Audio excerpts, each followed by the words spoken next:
On peut parfois entendre que si on veut prendre du muscle, il faut aller à la salle de sport parce qu'il y a tout le matériel dont on a besoin. Est-ce qu'il ne serait pas possible de prendre autant, voire plus de masse musculaire qu'une personne qui va à la salle de sport? Est-ce qu'il y a besoin d'une tonne de matériel pour progresser? C'est ce qu'on va voir aujourd'hui. Avant qu'on aille plus loin, n'oublie pas de t'abonner pour recevoir plus de contenu sur la muscu, la nutrition et le mindset. Donc déjà, pour répondre à cette question, il faut savoir comment se passe la prise de masse musculaire. Ce qui fait que l'on prend du muscle, c'est parce que l'on met une tension sur nos muscles. Du coup, on va casser les fibres et ensuite, elles vont se réparer en devenant plus grosses ou alors en ayant plus de fibres musculaires. Donc que tu prennes une bouteille d'eau, un haltère ou une barre, à partir du moment où tu mets une tension sur tes muscles, tu vas prendre de la masse musculaire. Maintenant, pour les personnes qui s'entraînent à la maison, il y a trois types de personnes. Les premiers, ça va être ceux qui s'entraînent aux élastiques. Donc pour ces personnes-là, il va falloir veiller à tout le temps mettre une tension plus importante en prenant des élastiques plus forts. Pour les exercices qui vont se faire au poids de corps, il va falloir du coup augmenter le nombre de répétitions ou alors la difficulté de l'exercice. Le gros problème des exercices au poids de corps et de vouloir toujours faire une variation qui est plus dure,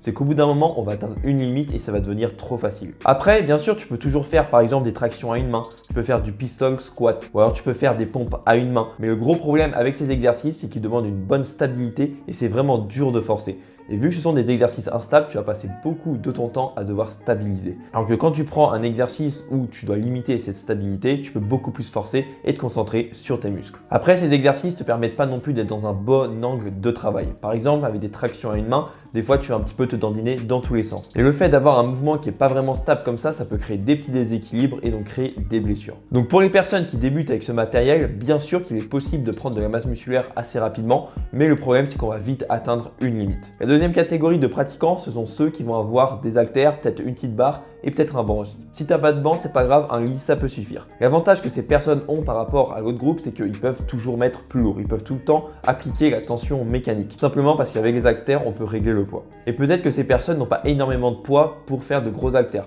Mais par exemple, tu peux faire un rowing à un bras où tu mets tous les poids sur l'haltère et ça te permet de vraiment bien cibler ton dos. Pareil, tu peux faire du split squat où tu n'as pas besoin de prendre des charges énormes pour progresser. L'inconvénient avec ça, c'est juste qu'on limite le nombre d'exercices. Et toujours faire la même chose peut vite devenir lassant et donc on peut perdre en motivation. Le deuxième inconvénient, c'est qu'aussi on peut vite s'adapter aux exercices. C'est ce qu'on appelle l'accommodation.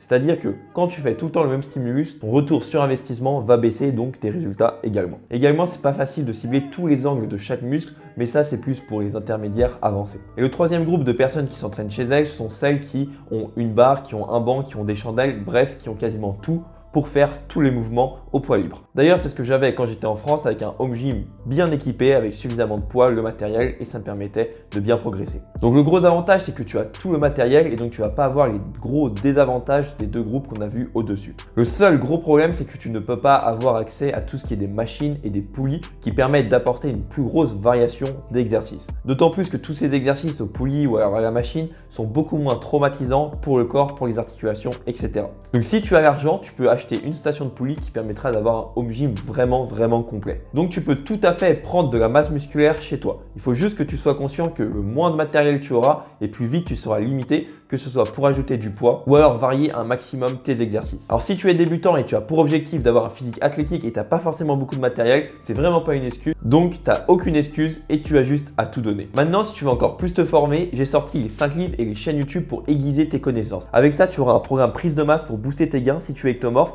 et qui sera accompagné d'une vidéo avec les 5 étapes à respecter minutieusement au risque de perdre du poids. Et pour finir, tu auras un extrait de Body Changer, le programme par excellence des personnes ectomorphes qui sont vraiment motivées à prendre du poids. Maintenant, si tu as aimé la vidéo, n'oublie pas de mettre un petit like, de t'abonner et me dire en commentaire ce que tu en as pensé. Moi, je te dis à la prochaine.